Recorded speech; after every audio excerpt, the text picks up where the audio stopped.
And Alicia, I'd like to begin with you and your reaction to the moment tonight that several guests have already speculated will be the keeper, will be where the damage was.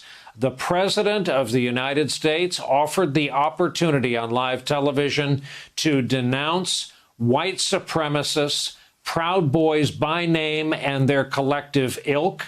The phrase he used, as David Plouffe informed us, has already been converted into a logo that is making the rounds tonight. We have the image off of social media, and it's the president's words: stand back, stand by. Alicia, there's your country in 2020.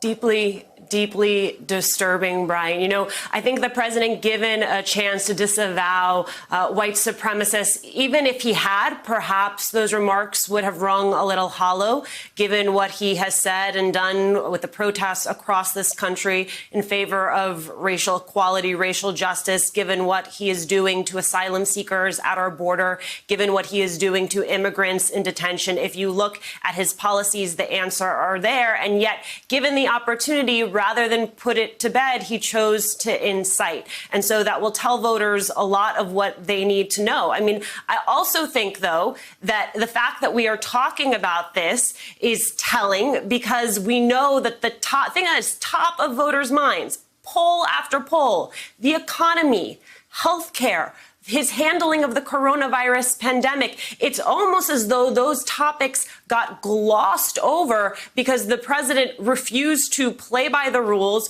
refused to honor the debate moderator. And so the serious policies, whether they be white supremacy in this country and the threat of white nationalists, whether they be the economy, healthcare, the pandemic, he missed an opportunity to give his condolences to the 200,000 plus Americans who have died, their families who are now living without their loved ones. So across the board, no opportunity to talk about policy when, if you are running for president, you should have both a vision for the next 4 years and a track record from the past 4 years that you are selling to the American people. In the absence of that, what we heard was a lot of hateful rhetoric.